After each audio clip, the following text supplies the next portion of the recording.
Saturday 18th. Gentle breezes at east and east-southeast. At 4 p.m. the boats returned from the reef with about 240 pounds of shellfish, being the meat of large cockles exclusive of the shells. Some of these cockles are as large as 2 men can move, and contain about 20 pounds of meat, very good. At 6 in the morning we got under sail and stood away to the northwest, as we could not expect a wind to get out to sea by the same channel as we came in, without waiting perhaps a long time for it. Nor was it advisable at this time to go without the shoals, lest we should be carried so far off the coast as not to be able to determine whether or no New Guinea joins to or makes a part of this land. This doubtful point I had from my first coming upon the coast determined, if possible, to clear up. I now came to a fixed resolution to keep the mainland on board, let the consequence be what it will, and in this all the officers concurred. In standing to the northwest, we met with very irregular soundings, from 10 to 27 fathoms, varying 5 or 6 fathoms almost every cast of the lead. However, we kept on having a boat ahead sounding. A little before noon, we passed a low, small, sandy isle, which we left on our starboard side at the distance of 2 miles. At the same time, we saw others, being part of large shoals above water, away to the northeast and between us and the mainland. At noon, we were by observation in the latitude of 12 degrees 28 minutes south and 4 or 5 leagues from the main, which extended from south by west to north 71 degrees west, and some small islands extending from north 40 degrees west to north 54 degrees west, the main or outer reef seen from the masthead away to the northeast. Sunday 19th. Gentle breezes at southeast by east and clear weather. At 2 p.m, as we were steering northwest by north, saw a large shoal right ahead, extending 3 or 4 points on each bow, upon which we hauled up north-northeast and northeast by north, in order to get round the north point of it, which we reached by 4 o'clock. And then edged away to the westward, and run between the north end of this shoal and another which lays 2 miles to the northward of it, having a boat all the time ahead sounding. Our depth of water was very irregular, from 22 to 8 fathoms. At 6:30 we anchored in 13 fathoms. The northernmost of the small islands mentioned at noon bore west half south, distant 3 miles. These islands, which are known in the chart by the name of Forbes's Isles, lay about 5 leagues from the main, which here forms a moderate high point which we called Bolt Head, from which the land trends more westerly and is all low sandy land, but to the southward it is high and hilly, even near the sea. At 6 a.m. we got under sail, and directed our course for an island, which lay but a little way from the main, and bore from us at this time north 40 degrees west, distant 5 leagues. But we were soon interrupted in our course by meeting with shoals. But by the help of 2 boats ahead, and a good lookout at the masthead, we got at last into a fair channel, which led us down to the island, having a very large shoal on our starboard side, and several smaller ones betwixt us and the mainland. In this channel we had from 20 to 30 fathoms. Between 11 and 12 o'clock we hauled round the northeast side of the island, leaving it between us and the main, from which it is distant 7 or 8 miles. This island is about a league in circuit and of a moderate height, and is inhabited. To the northwest of it are several small, low islands and keys, which lay not far from the main, and to the northward and eastward lay several other islands and shoals, so that we were now encompassed on every side by one or the other. But so much does a great danger swallow up lesser ones, that these, once so much dreaded spots, were now looked at with less concern. The boats being out of their stations, we brought to wait for them. At noon, our latitude by observation was 12 degrees 0 minutes south, longitude in 217 degrees 25 minutes west, depth of water 14 fathoms. Course and distance sailed, reduced to a straight line, since yesterday noon, is north 29 degrees west, 32 miles. The mainland within the above islands forms a point, which I call Cape Grenville. Latitude 11 degrees 58 minutes, longitude 217 degrees 38 minutes. Between this cape and the Bolt Head is a bay which I named Temple Bay. East half north, 9 leagues from Cape Grenville, lay some tolerable high islands, which I called Sir Charles Hardy's Isles. Those which lay off the cape I named Coburn Isles. Monday 20th. Fresh breezes at east-south-east. About 1 p.m, the pinnace having got ahead and the yawl we took in tow, we filled and steered north by west for some small islands we had in that direction. After approaching them a little nearer, we found them joined or connected together by a large reef. Upon this, we edged away northwest and left them on our starboard hand, steering between them and the island laying off the main, having a fair and clear passage, depth of water from 15 to 23 fathoms. At 4, we discovered some low islands and rocks bearing west-northwest, which we stood directly for. At 6:30, we anchored on the northeast side of the northernmost, in 16 fathoms, distant from the island 1 mile. This isle lay northwest 4 leagues from Cape Grenville. On the isles we saw a good many birds, which occasioned my calling them Bird Isles. Before and at sunset we could see the mainland, which appeared all very low and sandy, extends as far to the northward as northwest by north, and some shoals, keys, and low sandy isles away to the northeast of us. At 6 a.m. we got again under sail with a fresh breeze at east, and stood away north-northwest for some low islands we saw in that direction. But we had not stood long upon this course before we were obliged to haul close upon a wind in order to weather a shoal which we discovered on our larboard bow, having at the same time others to the eastward of us.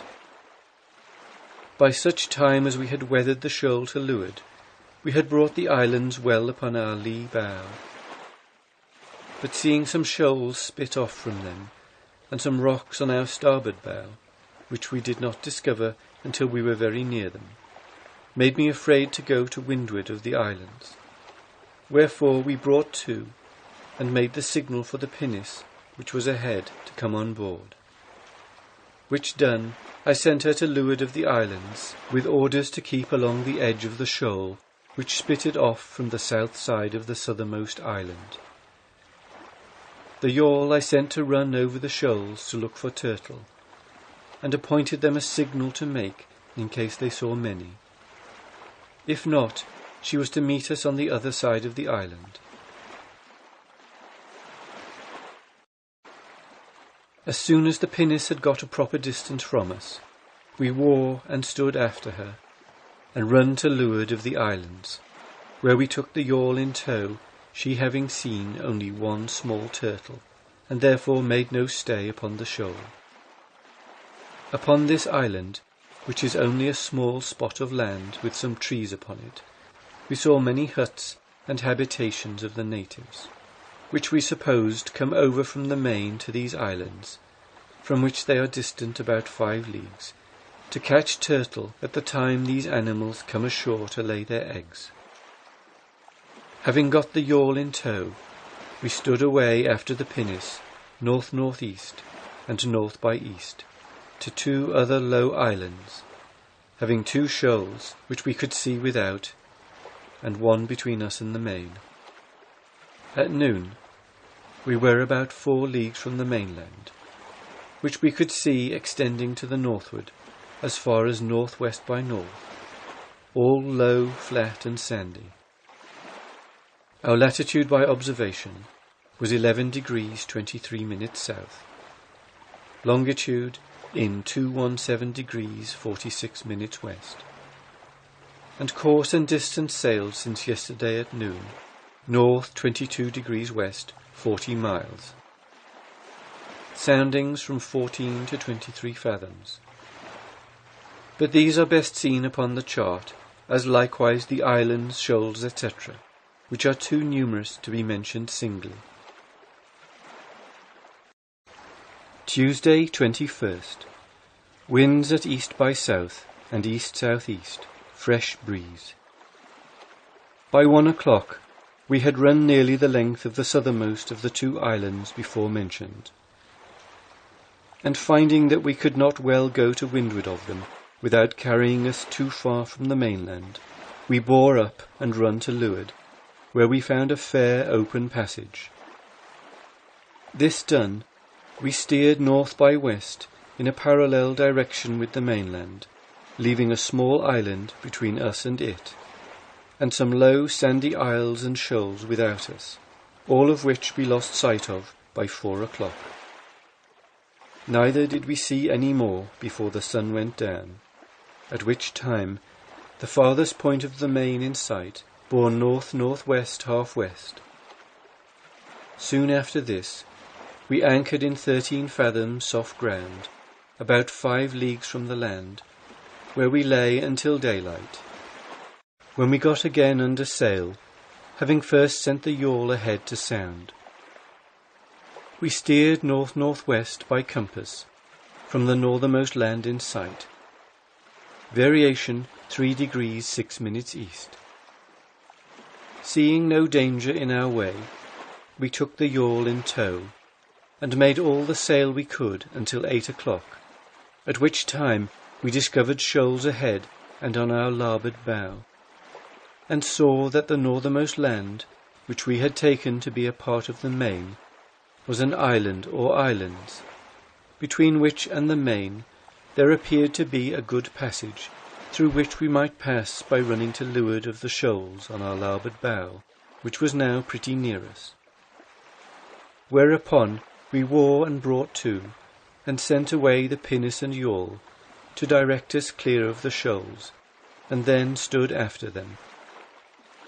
Having got round the southeast point of the shoal, we steered northwest along the southwest or inside of it, keeping a good lookout at the masthead, having another shoal on our larboard side. But we found a good channel of a mile broad between them, wherein were 10 to 14 fathoms. At 11 o'clock, being nearly the length of the islands above mentioned, and designing to pass between them and the main, the yawl being thrown astern by falling in upon a part of the shoal she could not get over, we brought the ship to, and sent away the longboat, which we had astern and rigged, to keep inshore upon our larboard bow, and the pinnace on our starboard. For although there appeared nothing in the passage, yet I thought it necessary to take this method, because we had a strong flood, which carried us on end very fast, and it did not want much of high water. As soon as the boats were ahead, we stood after them, and got through by noon, at which time we were by observation in the latitude of 10 degrees 36 minutes 30 seconds south. The nearest part of the main and which we soon after found to be the northernmost, bore west southerly, distant 3 or 4 miles. The islands which formed the passage before mentioned, extending from north to north 75 degrees east, distant 2 or 3 miles. At the same time, we saw islands at a good distance off, extending from north by west to west-northwest, and behind them another chain of high land, which we likewise judged to be islands. The mainland, we thought, extended as far as north 71 degrees west, but this we found to be islands. The point of the main, which forms one side of the passage before mentioned, and which is the northern promontory of this country, I have named York Cape, in honour of His late Royal Highness the Duke of York. It lies in the longitude of 218 degrees 24 minutes west. The north point in the latitude of 10 degrees 37 minutes south, and the east point in 10 degrees 41 minutes. The land over and to the southward of this last point is rather low and very flat as far inland as the eye could reach, and looks barren. To the southward of the cape, the shore forms a large open bay, which I called Newcastle Bay, wherein are some small low islands and shoals, and the land all about it is very low, flat and sandy. The land on the northern part of the cape is rather more hilly, and the shore forms some small bays, wherein there appeared to be good anchorage, and the valleys appeared to be tolerably well clothed with wood. Close to the east point of the cape are 3 small islands, and a small ledge of rocks spitting off from one of them. There is also an island laying close to the north point. The other islands before spoke of lay about 4 miles without these. Only 2 of them are of any extent. The southernmost is the largest, and much higher than any part of the mainland. On the northwest side of this island seemed to be good anchorage, and valleys that to all appearance would afford both wood and fresh water. These islands are known in the chart by the name of York Isles. To the southward and southeast of them, and even to the eastward and northward, are several low islands, rocks and shoals. Our depth of water in sailing between them and the main was 12, 13 and 14 fathoms.